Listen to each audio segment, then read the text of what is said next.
Olá, sejam bem-vindos. Hoje venho falar-lhes de um tema que é recorrente no meu gabinete e que se trata de um tema sério, na medida em que envolve uma doença incapacitante como a depressão. Hoje venho falar-lhes de como ajudar o cônjuge deprimido.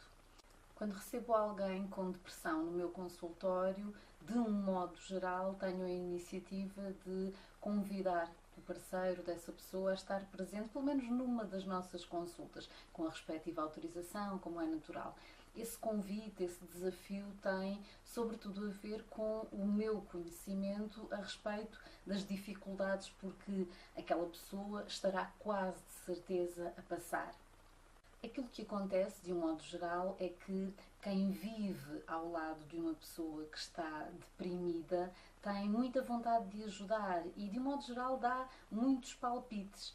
Isso não significa que esses palpites, essas sugestões, se encaminhem na direção certa, na direção que permita que aquela pessoa se sinta ajudada. E isso pode ser muito frustrante, quer para um, quer para o outro membro do casal. É absolutamente natural que o cônjuge da pessoa que está deprimida se sinta muitas vezes cansado, confuso, irritado, frustrado. Tudo isso é normal e é importante que seja aceite como tal. Não significa que a pessoa tenha de andar sistematicamente assim e muito menos significa que não haja esperança para ambos. Essa esperança existe e um dos objetivos deste vídeo de hoje é exatamente esse: devolver a esperança. Há duas notas iniciais que quero partilhar convosco. A primeira diz respeito ao facto de a depressão ser uma doença difícil. Não é fácil conviver com alguém que amamos e que está deprimido, sobretudo quando não há sequer uma causa identificada. Essa é a primeira nota. Não é fácil, ponto final. A segunda nota diz respeito à responsabilidade, isto é, o cônjuge pode fazer muito pela pessoa que está deprimida. Isso não significa que seja absolutamente responsável pela sua recuperação. Não é. É um recurso, não é a pessoa responsável, a pessoa que vai curar a outra. Então, o que há a fazer? Em primeiro lugar, é fundamental que quer o doente, quer o cônjuge possam informar-se, possam ter informação válida, séria, que lhes permita até arregaçar as mangas e, no fundo, enfrentar a doença da melhor forma possível. Antes de mais, importa considerar que esta é uma doença que rouba literalmente a energia, o otimismo, a motivação, pelo que ao cônjuge da pessoa deprimida também compete aceitar isso mesmo, também compete compreender, no fundo, que estes estados emocionais fazem parte da doença e não dependem do esforço do outro. Não é uma questão de força de vontade. A informação é fundamental, quer para um, quer para o outro, sobretudo no sentido de aumentar aqui a tolerância em relação ao que a depressão implica.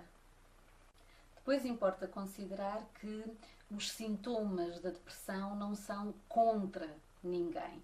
Uma das coisas provavelmente mais frustrantes tem a ver com a sensação de que a pessoa de quem gostamos está permanentemente irritada ou de que já não nos ama como antigamente. Isto não é assim. Aquilo que acontece é que, em função deste estado depressivo, a pessoa tende a sentir-se muito desmotivada, muito desligada, há um pessimismo, um desinteresse generalizado que faz com que a pessoa se sinta desconectada de tudo e de todos, incluindo daqueles que mais ama. Mas é sobretudo uma questão de tempo, isto é, mais cedo ou mais tarde, o mais provável é que a pessoa volte a interessar-se, volte a ligar-se. Outra questão importante a reter tem a ver com a necessidade de ajuda. A depressão é uma doença séria e incapacitante, como já referi, mas é também uma doença que é tratável e em relação à qual deve existir uma resposta ajustada. Ficar à espera que passe, tentar camuflar os sintomas, não é uma resposta ajustada, como pode ser meio caminho para a agudização dos sintomas e para que, no fundo, o tratamento possa ser ainda mais moroso. Então, o que é que o cônjuge da pessoa que está com depressão pode fazer? Em primeiro lugar, procurar convencer aquela pessoa a pedir ajuda. Sem pressão, porque a última coisa de que quem esteja com depressão precisa é de mais pressão, mas dizia eu que é importante abordar o assunto, falar sobre a possibilidade de se consultar um especialista. Mas há mais, porque na medida em que, por exemplo, a pessoa tem algo ou mostra alguma resistência em relação a esse pedido de ajuda, compete ao cônjuge disponibilizar-se para ir com ela às consultas. Pode fazer mais ainda, pode tentar, por exemplo, encontrar um especialista, pode ainda ajudar aquela pessoa a fazer uma lista das dificuldades porque tem passado nos últimos tempos, no sentido de ser mais fácil conversar sobre essas dificuldades logo numa primeira consulta. Esse incentivo pode ser essencial. Ainda no sentido de um e o outro terem tanta informação quanto possível, pode ser desejável que o parceiro também converse com o médico ou o psicólogo que vier a acompanhar o paciente, sempre com a autorização da pessoa que está a ser acompanhada. Mas essa conversa com o médico, por exemplo, que estiver a acompanhá-lo, pode ser muito significativa no sentido de ajudar a pessoa a perceber o que é que pode e o que é que não deve fazer, o que é que ajuda e o que, pelo contrário, pode ser prejudicial.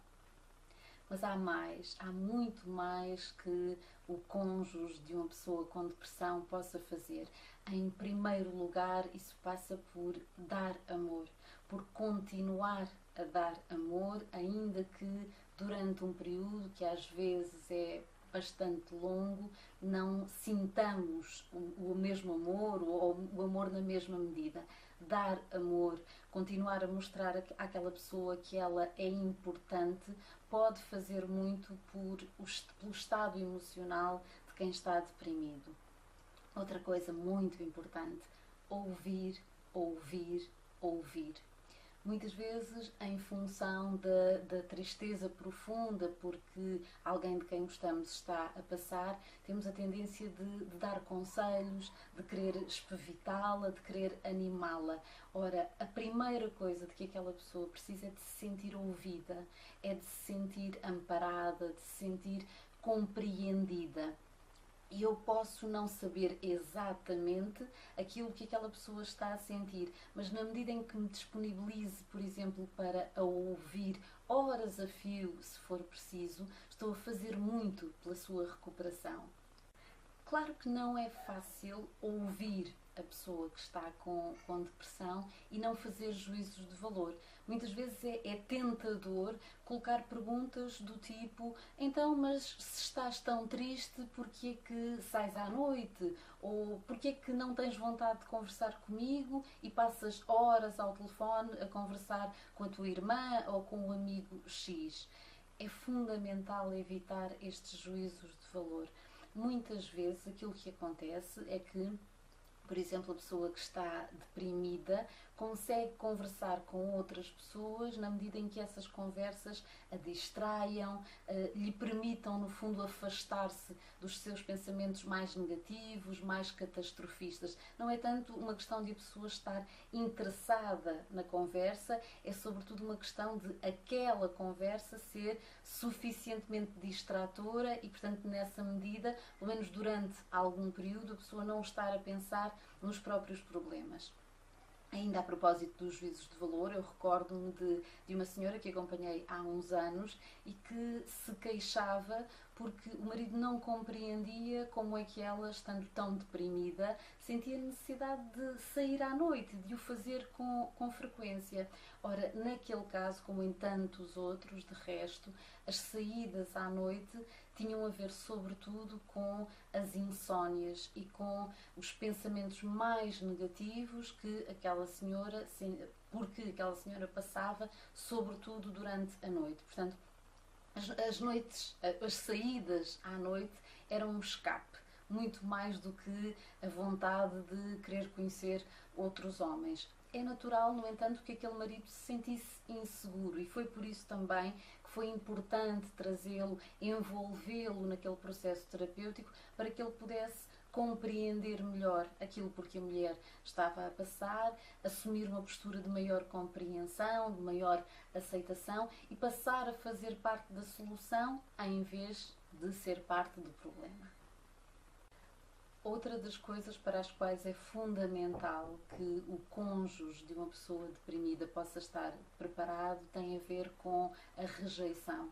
A rejeição faz parte desta doença. É normal que o parceiro esteja sistematicamente a tentar que aquela pessoa saia, a tentar que aquela pessoa faça as coisas que habitualmente fazia com gosto, com prazer, e também é natural que sistematicamente ouça nãos, ouça negas, no fundo. Não é fácil lidar, no fundo, com essa rejeição, mas na medida em que a pessoa aceite que isso faça parte daquele quadro, daquela doença, torna-se mais fácil, no fundo, assumir uma postura resiliente, uma postura resistente, digamos assim.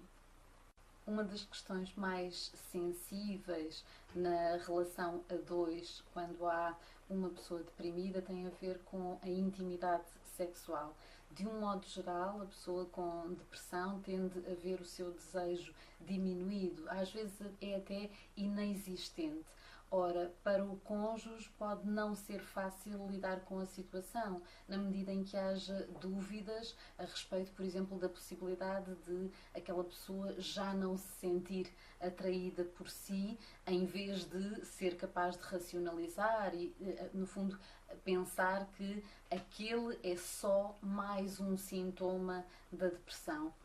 Esse é, de resto, outro dos motivos porque pode ser muito importante para aquelas duas pessoas serem ouvidas em conjunto, se não num processo de terapia de casal, pelo menos por algum dos técnicos que esteja a acompanhar a pessoa que está deprimida. Há coisas que se podem e devem dizer a uma pessoa que esteja com depressão. E, por outro lado, há coisas que, em circunstância nenhuma, devem ser ditas. O que é que se pode, o que é que se deve dizer? Deve dizer-se: vai passar.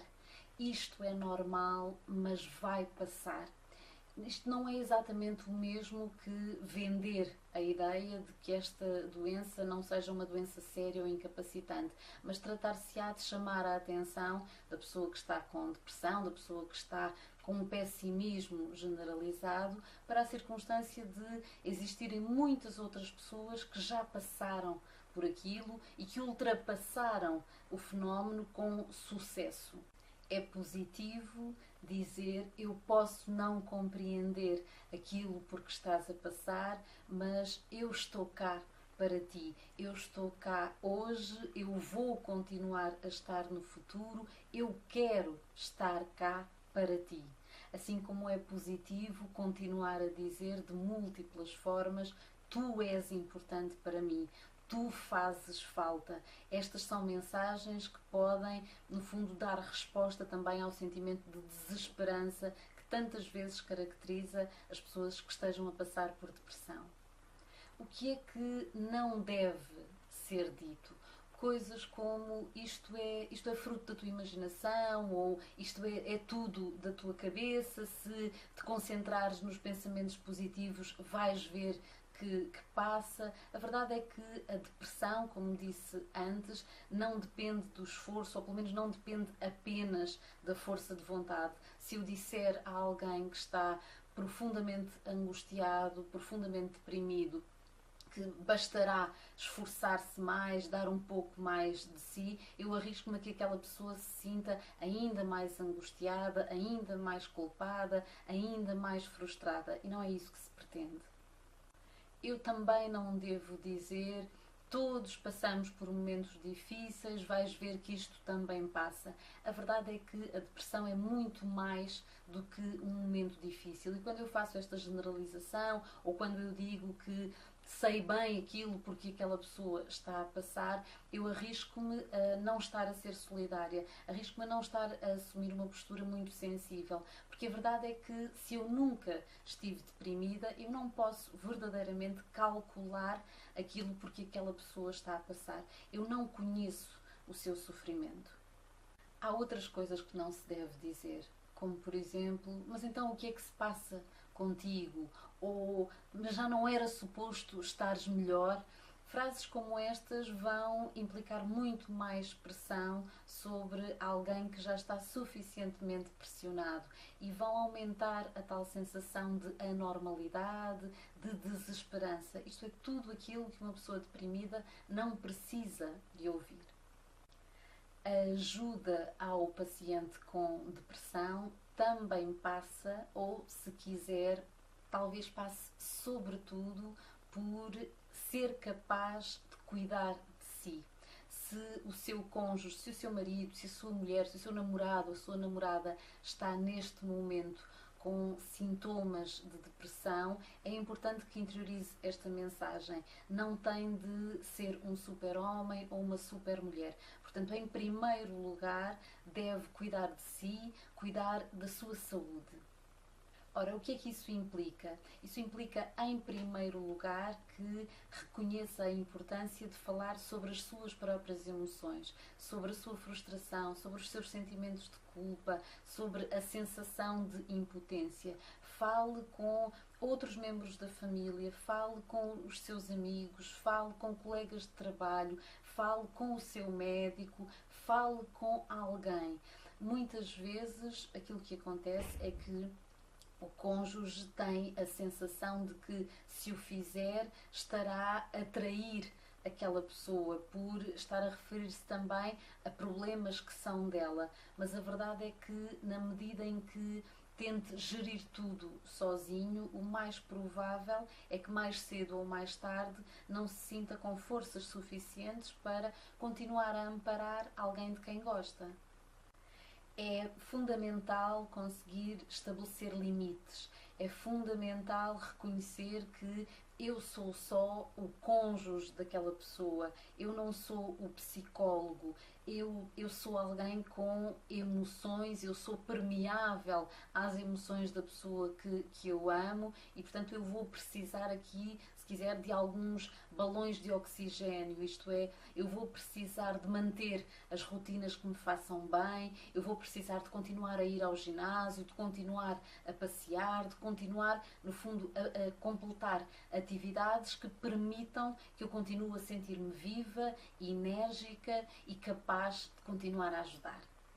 Eu gostaria de finalizar mais ou menos como comecei.